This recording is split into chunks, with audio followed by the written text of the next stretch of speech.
Kiyosaki. We're here talking to Miss Alex, and we're also talking about financial education for millennials and money. And I'm glad she's asking me when she's very young, because one of the biggest mistakes, I still hear it today from young people, oh, I don't have to worry because I'm still young. Yeah, and that is death to most people, because eventually you get old and then you're not young again. So it's a way of saying, when I talk about assets and liabilities, one of the most important things you have in your life is time. It's one of your greatest assets, or it's your liability. And being, I just turned 70, and I have friends who have nothing. I mean, they have zero. Now they've made a lot of money, but they have nothing here. They have nice houses, nice cars, 16 wives, 19 kids. I don't know what they have, but you know what I mean? And being young is great, except it can be a liability to you. Because when you're young, you're just having a lot of fun and life's exciting, it's new. So, at the time. But the thing is, this is the lesson today, is so many people spend their time focusing here. They want to make a lot of money. And I can hear it in their words. They say, oh, I want a career. This is career. Okay, or I'm going to start my own business. And this is the chart here, which we've seen. This is the cash flow quadrant, book number 2. E is employee. S is small business, self-employed, or a specialist like a doctor, lawyer, web designer. B is big business, 500 employees or more. And I is professional investor.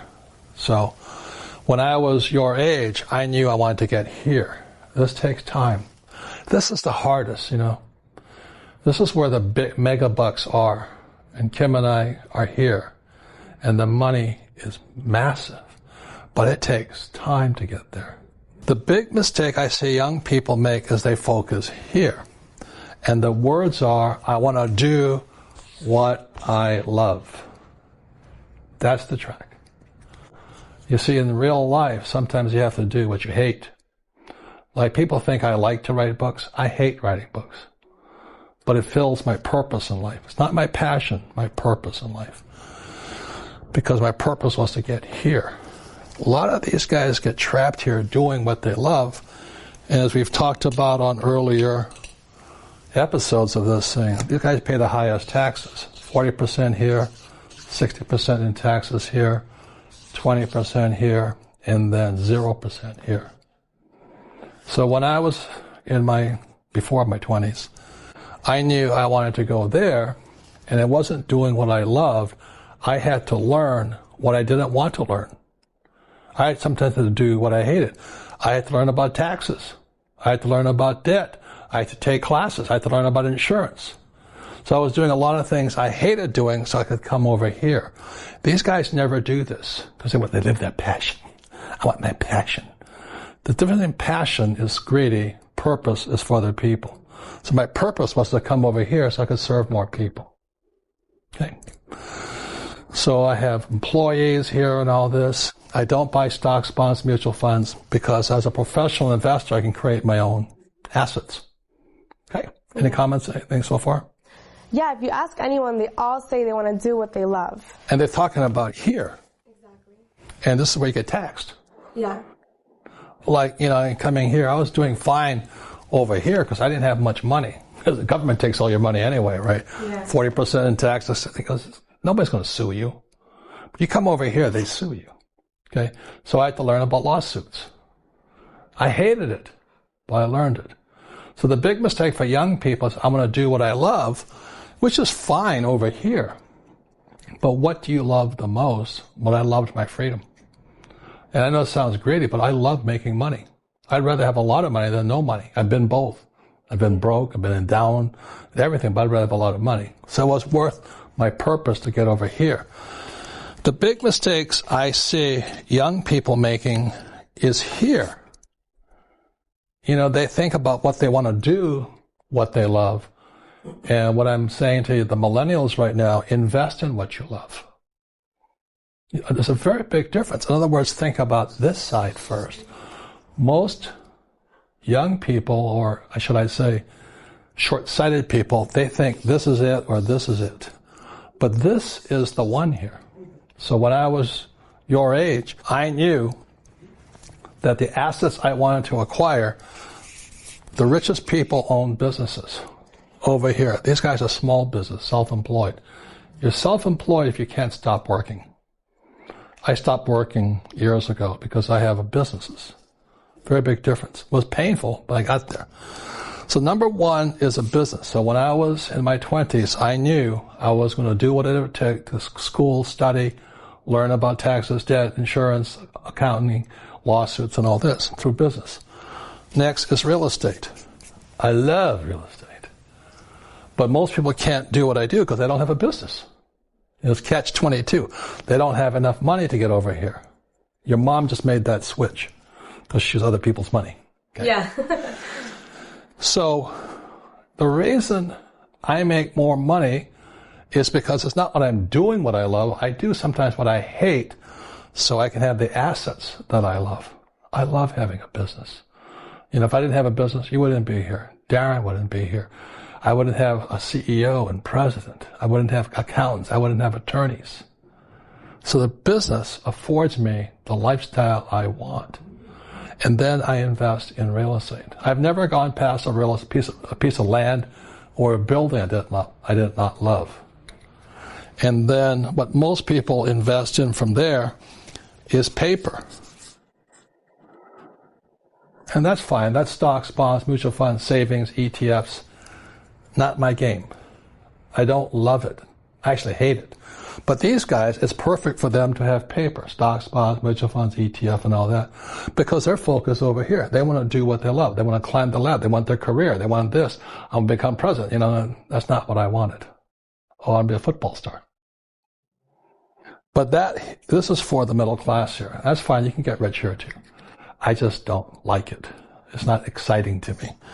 And then the last one are commodities. And the four basic commodities, there's a lot of commodities like food. Farmers get rich, they provide food, which is good. I invest in food. I invest in avocado farms to provide food. Oil, gold, silver. I love those things. I love avocados, you know. I love avocados. Yeah, I know. So I'm doing what I love. I love trees. I love plants, you know, things like this. So I'm doing what I love here, here, and here. I don't like stocks, bonds, mutual funds, ETFs, 401ks, IRAs. I think it doesn't excite me, you know. It doesn't.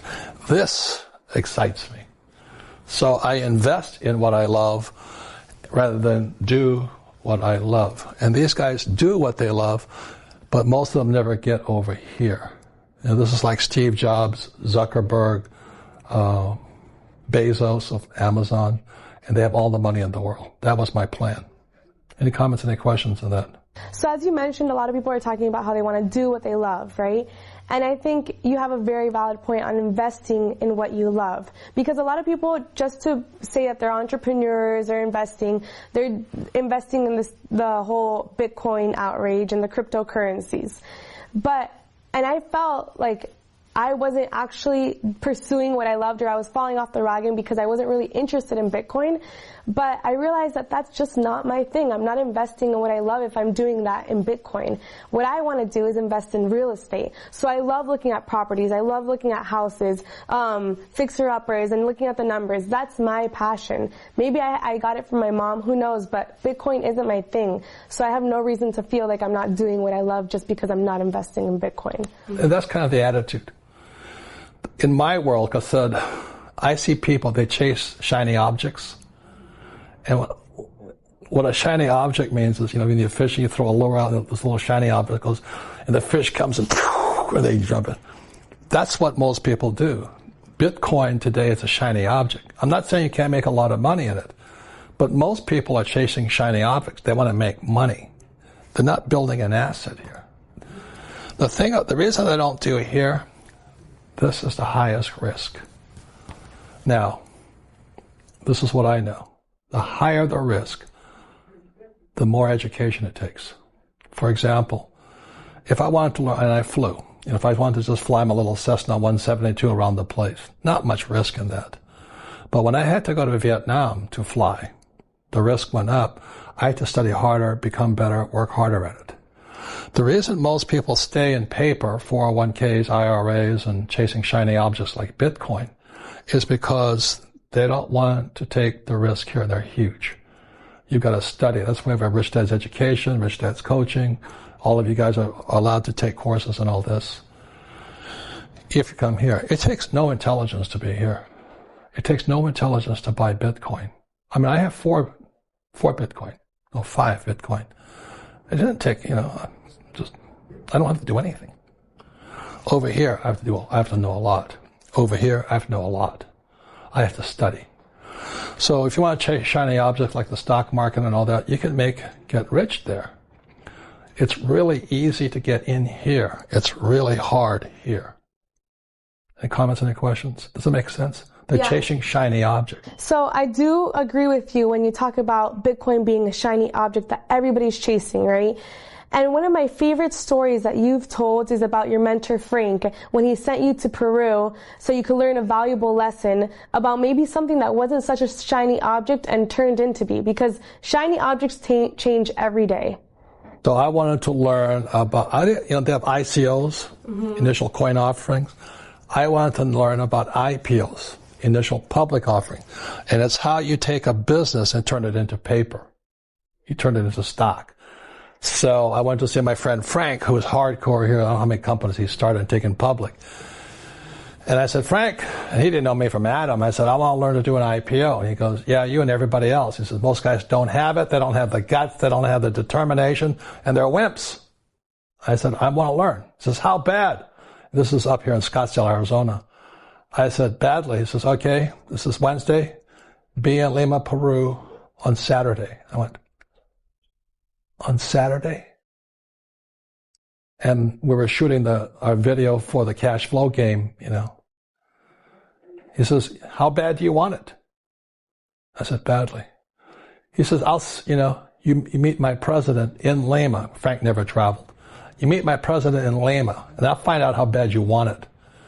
So that was Wednesday. Wednesday night, I was on a plane to Lima, Peru. I had to pay full boat. I paid my own way. Most employees can't stand that because they don't have any money. I flew into Lima, Peru. I went to look at 3 gold mines, and with Frank's president. It was an experience and an education I would never have if I didn't show up. It cost me probably $15,000 to $20,000 just for airfare on that thing. I get back on Tuesday to talk to Frank, and I said, Frank, there's nothing there. He says, I could have told you that. So why'd you send me? I want to find how badly you want to learn. It's just most people don't have it. They want a job, they want a job security, they want a paycheck, they want a 401k. And that's why they don't get to come here. That's why they don't get to come over here. Nothing right or wrong, I don't ever want to be here. I knew when I was your age I wanted to come here, but the higher the risk, the higher the returns, but also the higher dedication, education, and study you have to go through. So today, and I'm making millions and millions, I make more in a day than many people make in a lifetime. But it was worth it. Did I lose? Sometimes, yes, but it was worth it. You go to school here, you take no risk. That's why my poor dad was poor. He didn't like to make mistakes. Okay. I love that story, Robert. Thank you for sharing it. I'll leave you one last word that's very, very important for people to understand at a young age. And the word is called liquidity. The reason this is better for most people is because it's liquid. You can buy a stock, you make a mistake, you get out. You buy an ETF, you make a mistake, you get out. It's good, it's important. The moment you go into real estate, you're not liquid. That's why you got to be smarter going in. Because if you make a mistake, you can't get out. You buy a bad piece of property, you write it down. And the same as businesses, you're in there, you're solid, you can't get out. Like if Rich Dad's gotten in trouble, with money, like all businesses are, I can't quit. Employees just quit and they leave. They run like little rats, But if you're in here or here, you can't get out. So that's why liquidity is crucial. It's very important, which means that's why I have Rich Dad's coaching, Rich Dad's education, with all our programs and all this. But most people are not willing to do this study because they want to do what they love, rather invest and acquire what they love. That makes sense to you? Yeah, totally. So stocks, bonds, mutual funds, ETFs, savings are good because they're liquid. You make a mistake and get out. These things, hard to get out of, including gold. Gold's hard to get out of sometimes. Gold's more liquid than this. Oil is tough to get out of. You make a mistake there, you're going to ride that baby down, you know. Yeah. Silver's pretty easy. But the word is liquidity. The less liquid, the higher your financial IQ. You've got to be so much smarter. And most people, they have it. They have that ability to be that smart, but they rather do what they love rather than invest in what they love.